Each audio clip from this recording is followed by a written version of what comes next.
Olá, pessoal, seja bem-vindo à nova aula. A aula de hoje a gente vai falar sobre o que é autocrítica, de onde é que ela vem e quais são os impactos na saúde mental. Trago aqui um breve conceito sobre o que é autocrítica, que é essa disposição para estabelecer padrões elevados para si mesmo, de maneira irrealista, adotando uma postura punitiva quando tais padrões não são cumpridos. Nesse conceito aqui, eu quero trazer algumas questões bastante marcantes. A autocrítica tem uma coisa de ter metas, mas não são metas realistas, são questões irrealistas. A pessoa não leva em consideração os recursos que ela tem interno, o momento que ela está passando, o que ela tem externo, caso alguma coisa não dê certo. Mas além disso, se você não alcançar, você será punido. E são padrões, bastante elevados. Mas de onde é que vem isso? E aí eu vou trazer algumas evidências.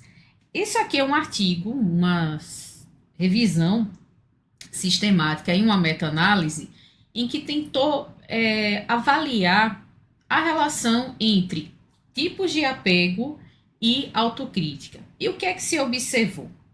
Antes de trazer esses resultados, vamos relembrar um pouco o que é apego. O apego, ele é um conceito oriundo da teoria de Bowlby, em que, de modo simples, seria uma representação mental e emocional que temos se nós merecemos ser cuidados pelos outros e também por si. E aí, no desenvolvimento, de acordo com a maneira como a pessoa for cuidada, ela desenvolveu um apego mais seguro ou um apego inseguro. E aí a gente no inseguro tem o tipo ansioso e o tipo evitativo. No apego seguro, a pessoa acredita, ela tem uma representação tanto cognitiva como emocional, que ela merece ser cuidada tanto por si como pelos outros. Há uma segurança nisso. O inseguro já traz um nome. E aí vamos diferenciar o ansioso do evitativo. O ansioso, como o próprio nome está dizendo, ele duvida, ele tem uma desconfiança, existe uma ansiedade. Na questão de se ele merece ser cuidado por si, assim como pelo outro. Já o evitativo, ele tem uma diferençazinha aí. O evitativo, ele se sente incomodado se o outro começa a cuidar de si, mas ele acredita que ele merece ser cuidado de uma certa forma, tá? Não é de uma maneira muito saudável. De maneira simplificada, seria isso. Pronto. Feito essa consideração, vamos lá entender quais são o que é que esse artigo trouxe. Ele percebeu que as pessoas que têm um baixo nível de apego seguro e um alto nível de apego inseguro estavam positivamente associadas à autocrítica.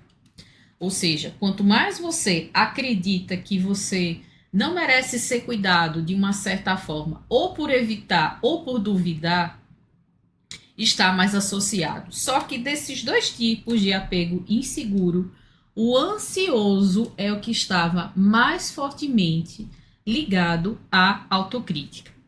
E aí, gente, vamos ver o que é que existe de impacto em termos de saúde mental.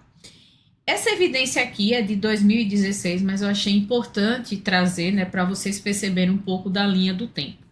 E também por ter sido um estudo que foi realizado em diferentes países, como Canadá, Inglaterra e Portugal. Nesse estudo, eles perceberam que a autocrítica, a depressão e o medo da compaixão dos outros. Lembra que eu falei do medo da compaixão em uma aula anterior? Vou deixar o card por aqui. Os três estavam positivamente relacionadas nas três populações, no Canadá, na Inglaterra e em Portugal. Só que ele percebeu o seguinte: quanto menos medo da compaixão a pessoa tinha, isso enfraquecia o efeito da autocrítica na depressão. Enquanto que, ao contrário, quanto mais medo da compaixão a pessoa tinha, mais isso exacerbava. Eu não relembro se na aula em que eu falei de medo da compaixão, eu trouxe alguma evidência de medo da compaixão e de apego, mas é importante salientar aqui que medo da compaixão também está relacionado com as questões de apego. Tudo bem? E aí vamos seguindo. Aqui também é um artigo em que fala especificamente da depressão. Eles observaram que tanto em um período de tempo, ou seja, em um recorte transversal, como ao longo do tempo, a autocrítica foi um preditor mais forte da depressão do que a própria compaixão. E que a autocrítica levava muito a essa sensação de isolamento. E aí isso estava fortemente associado a sintomas depressivos. E aí, gente, novamente aqui trago sobre a importância das intervenções de autocompaixão. O que é que as evidências têm trazido a respeito das intervenções de autocompaixão? Que elas têm o poder, né, um efeito, aliás, de permitir que os indivíduos desenvolvam uma voz interna, e aí tem a questão do self-compassivo, em algum momento eu vou falar desse self-compassivo, que ele é capaz de neutralizar essas vozes autocríticas e de reduzir as emoções negativas. Isso vale não só para adultos, mas também para jovens. Esse é um estudo que foi publicado em 2022, um estudo em que se observou que uma intervenção de autocompaixão diminuía a ansiedade e a depressão em jovens, mas o interessante aqui dessa evidência é que eles realizaram entrevistas. E sabe o que foi que esses participantes disseram?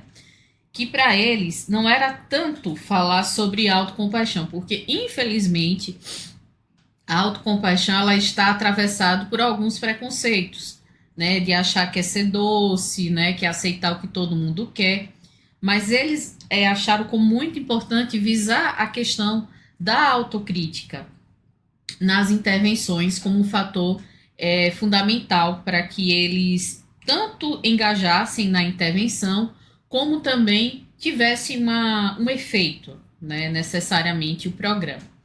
Bom, gente, aqui finalizo a aula, espero ter contribuído aí para vocês, para a vida de vocês, para o desenvolvimento profissional. Se for alguma dúvida, se vocês querem a sugestão, como sempre, estou aqui. Se você gostou aqui da aula, dá um like, compartilha com quem de repente pode se beneficiar aqui e a gente se vê na próxima.